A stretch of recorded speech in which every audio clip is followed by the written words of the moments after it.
You should never have come here, Warrior of Light. I labor only to forge a lasting peace. A peace you would deny us out of ignorance and blind faith. No matter. If it is our fate to be at odds, then it is mine to strike you down. We whom gods and men have forsaken shall be the instruments of our own deliverance. Partake of my flesh. Fill this vessel with your light. Walk amongst your brothers and sisters once more. Oh, Saint Shiva, still the hatred within our hearts and bless us with eternal grace.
Fool. Blind, bloody fool.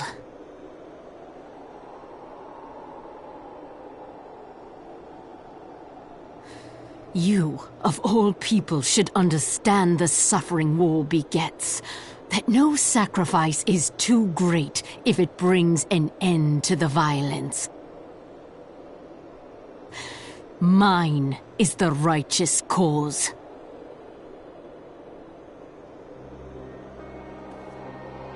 You fight in a war you do not understand.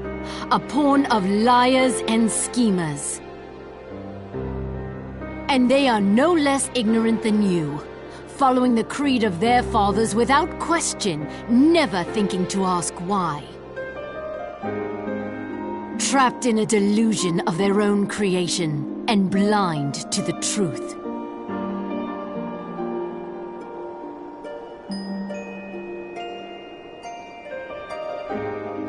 Warrior of Light, Redemption is not beyond us. We who walk before may lead those who walk after. Seek the Keeper of the Lake. See with eyes unclouded.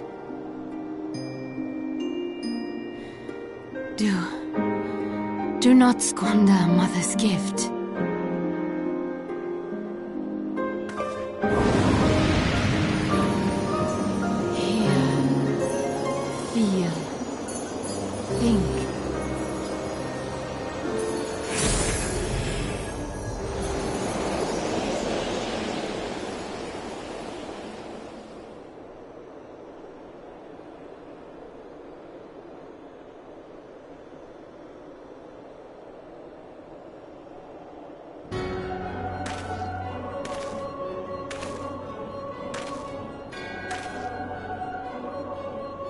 And so the vessel withdraws, a predictable outcome. Nevertheless, La Habrea will be pleased. How unfortunate.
On behalf of the Holy See of Ishgard, allow me to express my deepest thanks.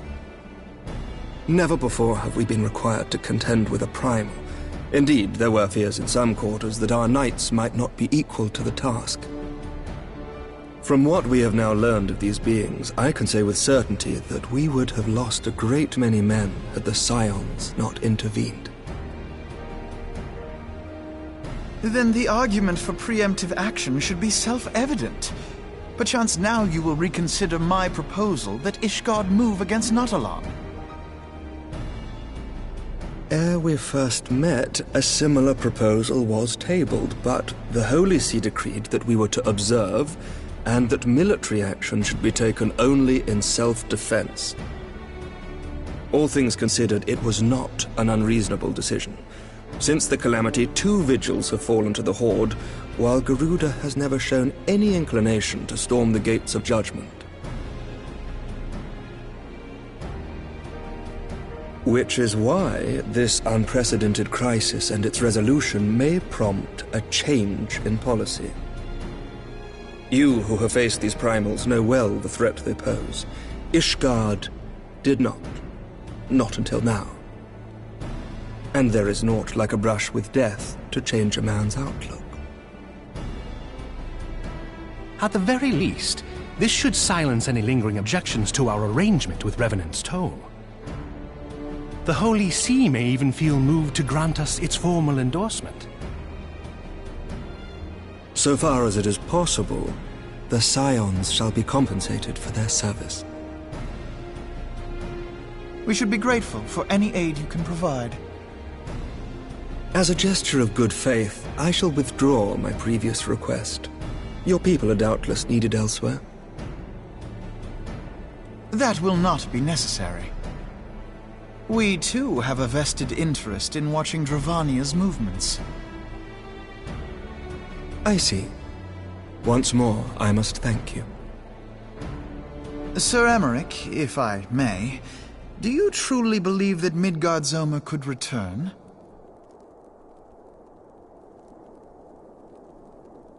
The heavens are a window unto truth, but those who interpret their movements are not infallible. I requested your involvement as a precautionary measure. But of course, you sought an excuse to compensate us from the first, mindful of what would happen if Revenant's Toll were taken by your enemies. Ishgard is not wont to aid its neighbors, but that does not preclude it from manipulating them to serve its own interests. Choose your next words carefully.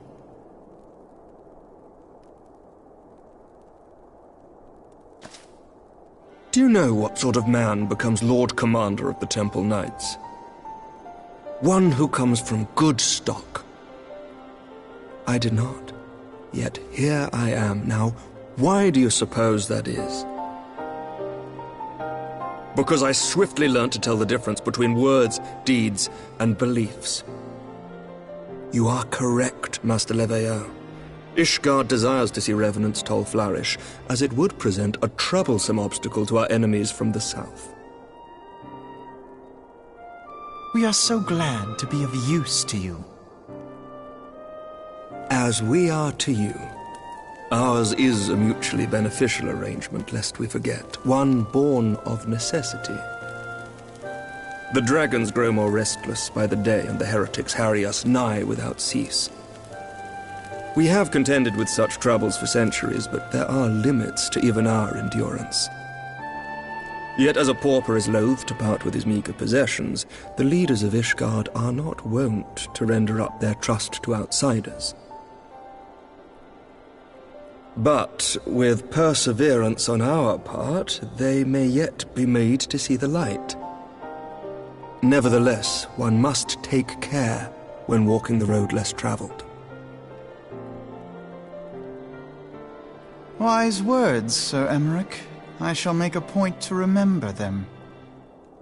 I must apologize for my earlier outburst.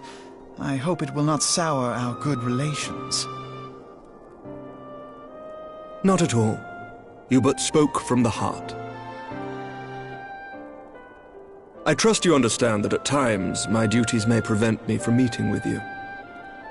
On such occasions, my second-in-command will speak for me.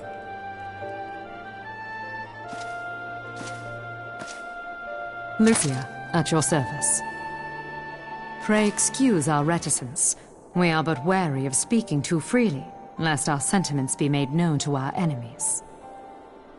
Know that the Lord Commander and I are of one mind. For the sake of Ishgard, and of Eorzea at large, I pray our peoples can put aside their differences. Those who dwell in the past risk losing sight of their future. Should aught befall one of our shipments, pray inform Lucia immediately. You may also relay to her any words you might have for me alone.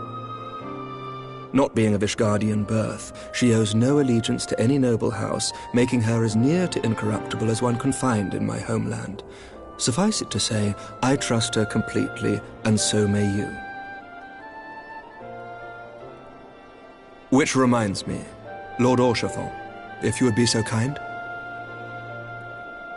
Certainly.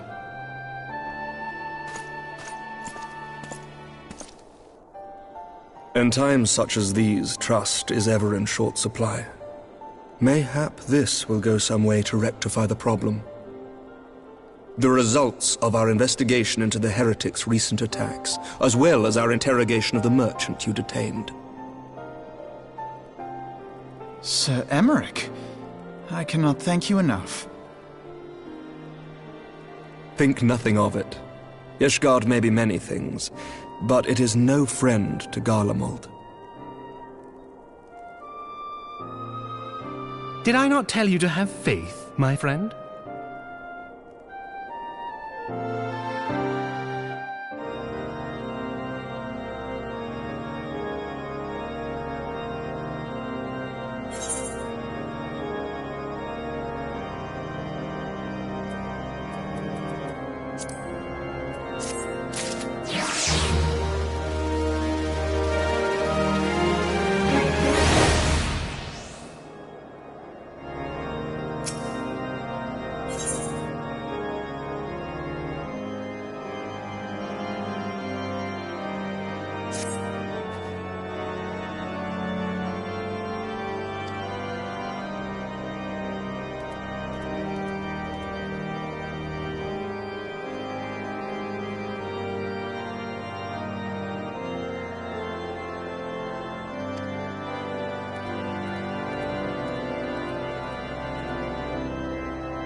Words cannot well express how glad I am to see you return to us hale and whole.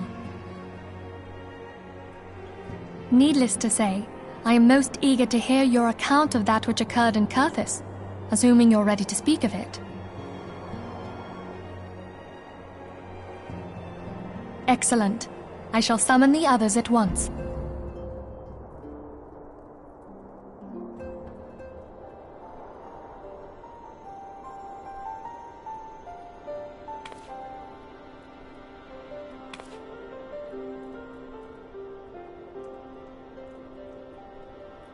Iceheart used her own body as a vessel for a primal soul? Master Louisoir's writings make no mention of such a possibility. Can we be certain this entity was a primal? As certain as we can be that good King Mogglemog the 12th was a primal, I should think. Both were ostensibly summoned. Let's not quibble over definitions. Of more concern is the implication that Iceheart retained her will, even after she was possessed. We are talking about a mortal, wielding the power of a primal. It can't possibly be that easy, can it? There must be some sort of sacrifice required. Or maybe she's just special? What qualities this woman possesseth, You faced Hydaelyn speaks to her as well. If Iceheart is blessed with the power of the Echo, she will doubtless have used it to further her goals. Or could it be that it was a revelation granted her by the Echo which first set her on this path? She did say that the Ishgardians were blind to the truth. Do you think she has knowledge of the origins of the Ishgardian-Dravanian War? It would do much to explain her unwavering conviction. Did not the Lady Iceheart implore thee to seek the Keeper of the Lake? And did she not imply that in so doing thou wouldst come to see with eyes unclouded?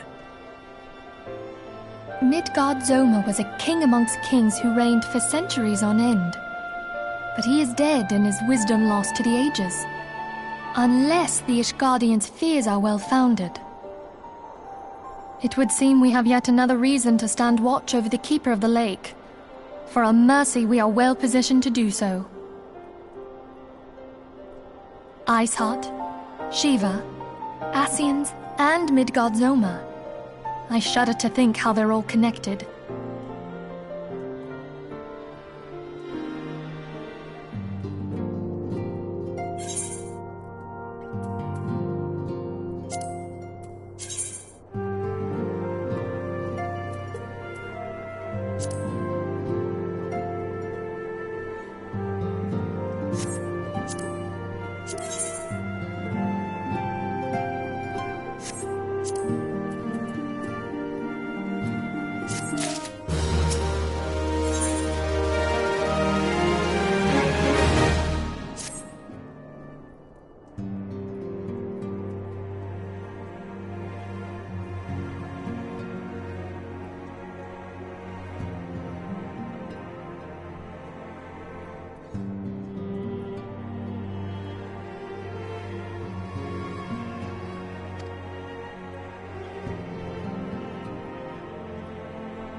I've heard.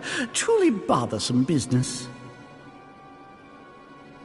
No, I do not foresee a problem on that front.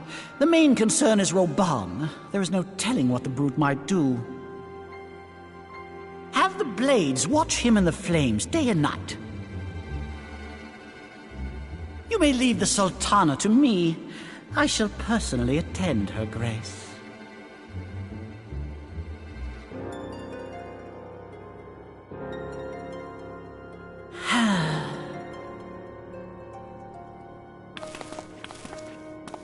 Sever one of the East Aldenard trade routes. That ought to keep Lolorito occupied for a while.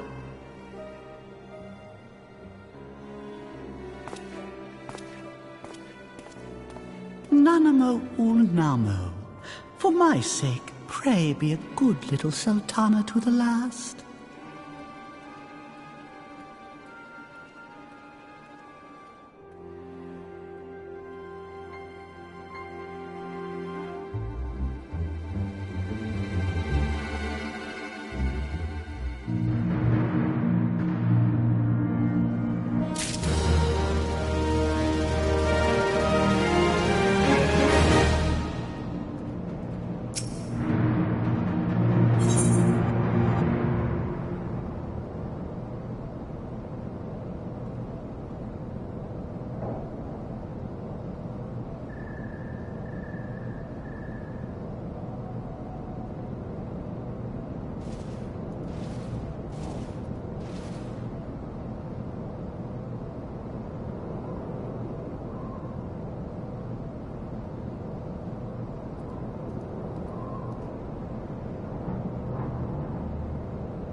Welcome back, my friend. I have already received word from Alphino. To think that Flame Marshal Huayu was the Garlean agent, I know not what to say. Together with Robon, Eline lent us much-needed aid at the time of our Order's founding. She was particularly passionate about the need to tackle the primal threat. When we discussed the subject, her eyes fairly shone with determination. Whatever else she may have been, I choose to believe that it was her true self with whom I spoke then. But now is not the time to dwell on such matters. I have an important announcement to make regarding our effort to defeat the Ascians. We shall begin as soon as everyone is assembled.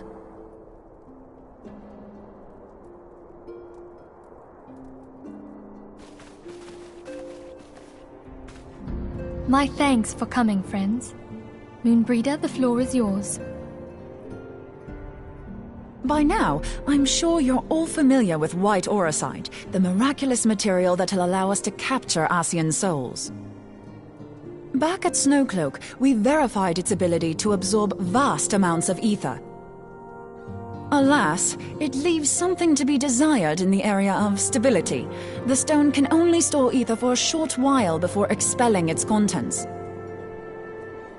In addition to auracite's inherent limitations, we must needs be wary of our enemy's strength.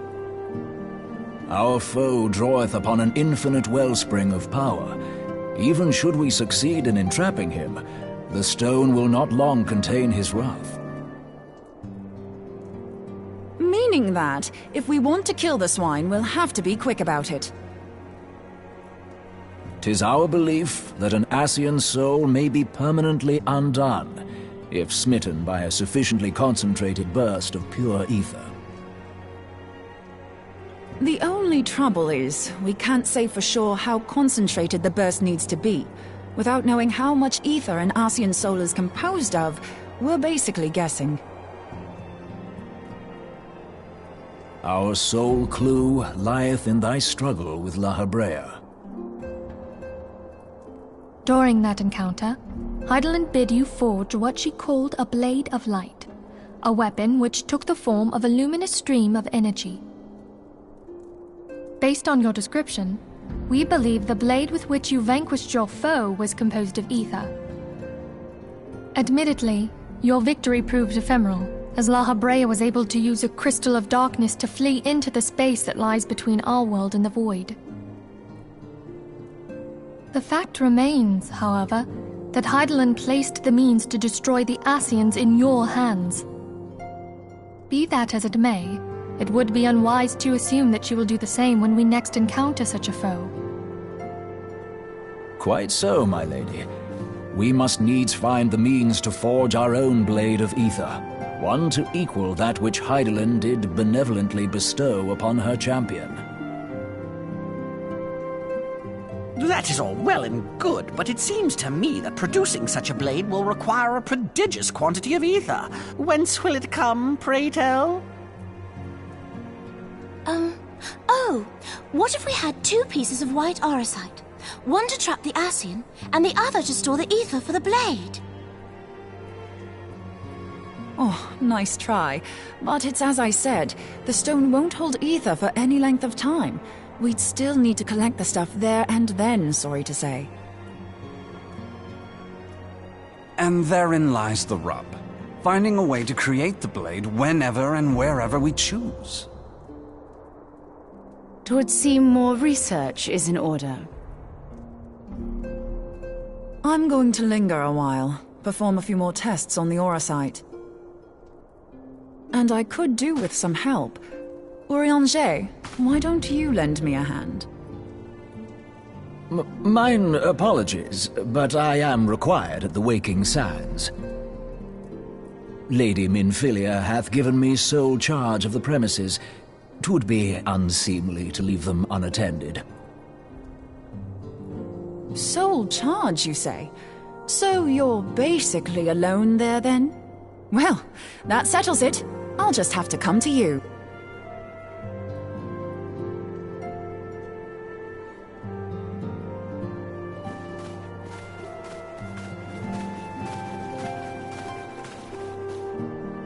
While you were afield, word arrived from the Sharlayan motherland. You will recall that a survey party was dispatched to investigate the incident at the Isle of Val. What they discovered was troubling, to say the least. According to the report, the isle has been erased from existence. 'Twas as if a hole had been torn in the very fabric of reality. Aye, yet the mystery endeth not with the isle's disappearance. It hath come to light that a number of scholars in various other locales were reported missing at a similar juncture. What's more, they all had something in common with the head of the students of Baldessian. Every last one of them was researching a phenomenon called dimensional compression, or the rejoining as the ancient texts call it. I'll be damned if that's a coincidence. All indications suggest Ascian involvement. But I sense that a force greater still is at work. The entity the Dark Beings call the One True God. We must pray that my dear friend Kryl regains consciousness soon. If she bore witness to the Isle of Val's final moments, she may be able to shed some light on this mystery.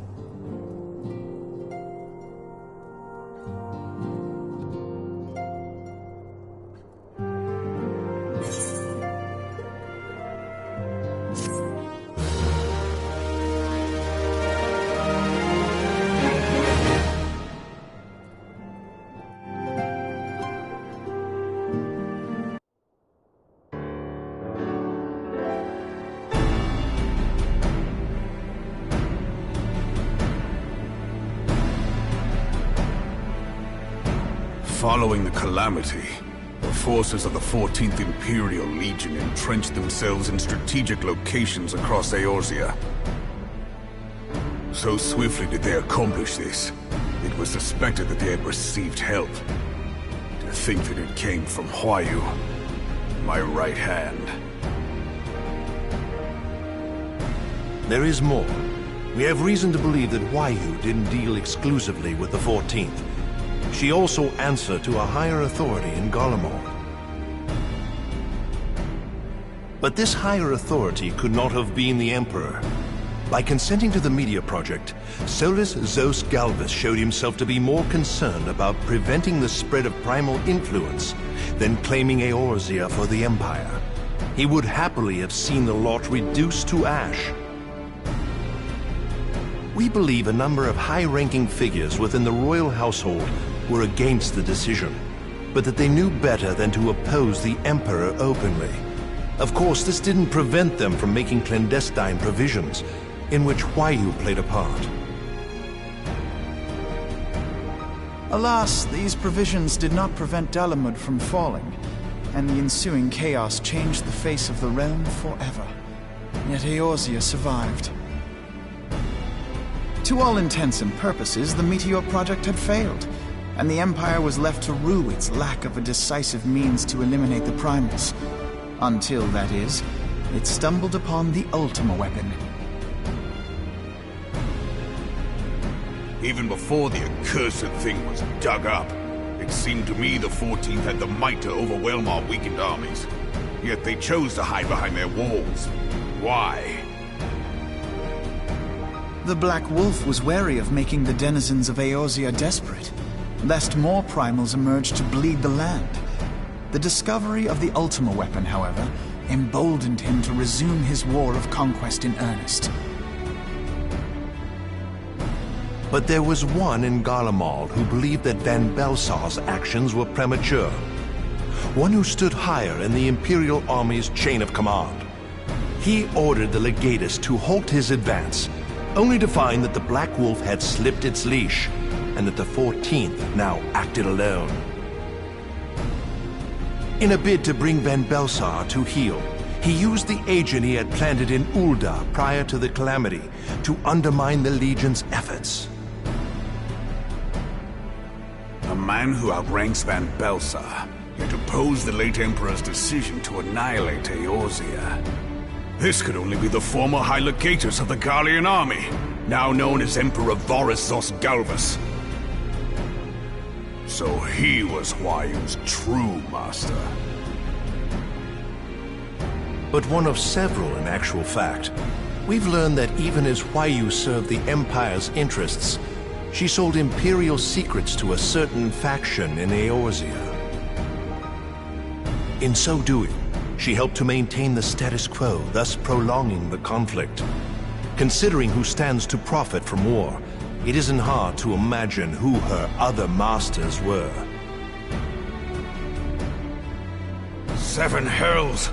You mean to say that she was a double agent? Triple, if you consider her services to Van Belsar and the new Emperor as separate. As neatly as these pieces seem to fit, one aspect of the puzzle remains unclear to me. By whose will was the Marshal feeding intelligence to the heretics? And try as I might, I fail to see how aiding their cause would profit either her Imperial or Monetarist masters. Could it be that another hand is at work here? If so, Huayu must be made to reveal whose it is.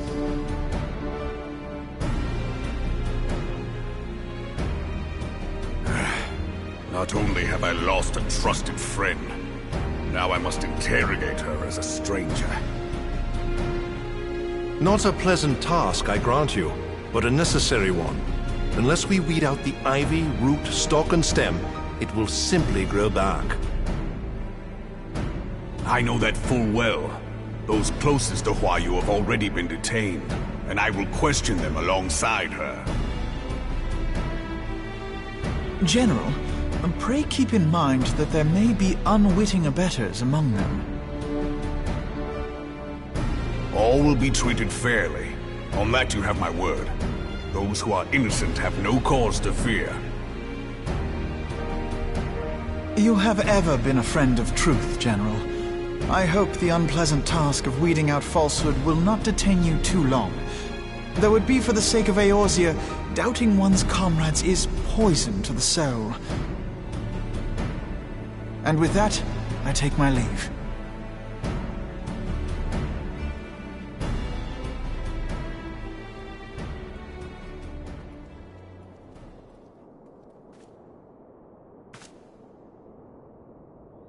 All these years, I've been made to dance to their tune. How could you, Huayu? How could you side with them? Those cankers who take from this land and give naught in return, who use their power to disempower and grow fat while the people starve. I know you can hear me, Monetarist scum! Your crimes will not go unpunished! Day I will purge this land of your sickness! Before the eyes of the 12, I swear it!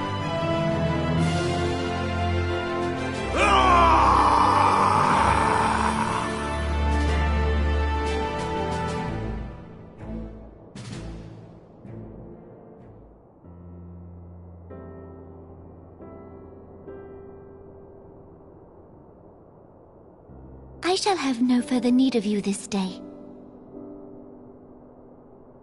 Your Grace.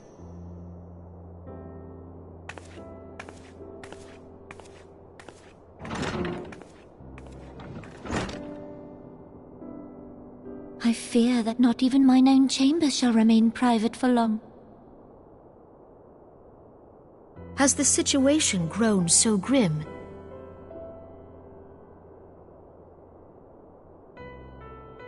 Ever since he proposed the Cartiner Reclamation Bill, Teleji Adeleji has risen to greater prominence upon the backs of impoverished refugees. The Monetarists were ever united in their pursuit of profit, but the man's actions have torn a rift in their ranks. They snap at each other as rabid dogs.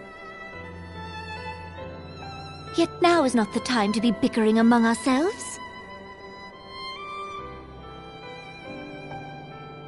If this bickering is a threat to law and order, might you not have grounds to dissolve the Syndicate? Would that the solution were so simple, Admiral. Alas, my moving to dissolve the Syndicate is certain to spark outrage among the influential merchant class, whom the Cabal represents. This would serve to exacerbate the current unrest, and peace would slip still further away. Be they rich or poor, natives or refugees, all who reside in Ul'dah have a right to pursue happiness. It is the duty of a ruler to protect this right. If I am to perform my duty, I must needs tread warily. It would not do to make enemies heedlessly.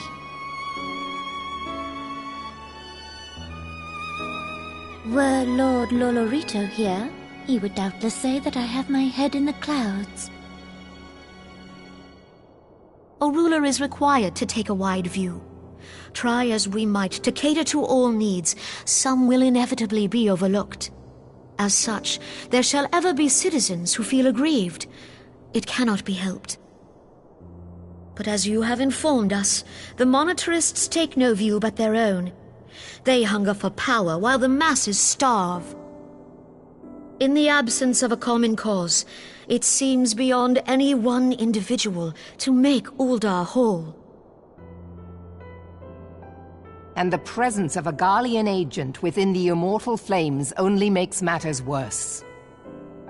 Even accounting for Uldar's historic reliance upon mercenaries, such a grievous breach of security is unprecedented.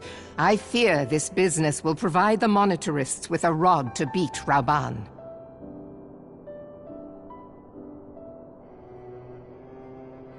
Eorzea can ill afford for the Immortal Flames to be dampened now. Ere long, the Garleans will turn their ravenous gaze toward our lands once more. If we are to resist their might, our nations must stand together. Yet for this to happen, our nations must be whole. Cannot be done to improve the situation in Uldar.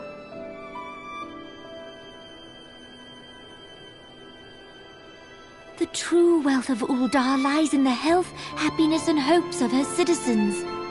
Alas, the citizens shall never know these things, so long as their lives are ruled by the ambitions of the few. The monetarists claim to represent the best interests of the people, but in sooth they desire only to manipulate them for their own selfish ends. For the government to serve the people, it must be formed of the people.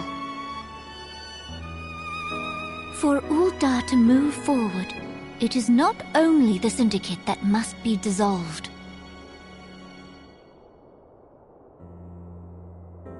Nay, you jest.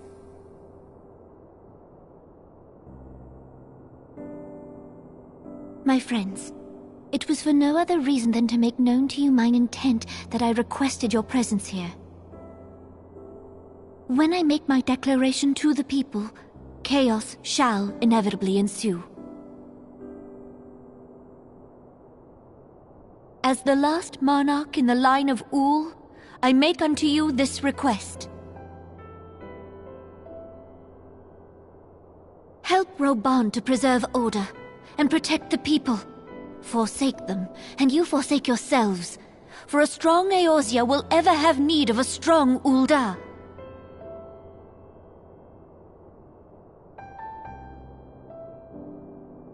Your Grace, are you certain of this? There is no other way. When the time is ripe, the nation shall become a true republic.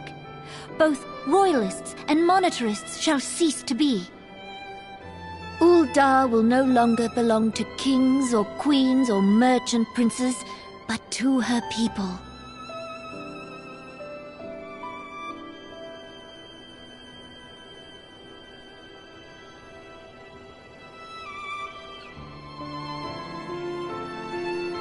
Rauban, forgive me for casting aside all that you have toiled for in my name. Beyond this gesture, I am powerless to help my subjects.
Silence.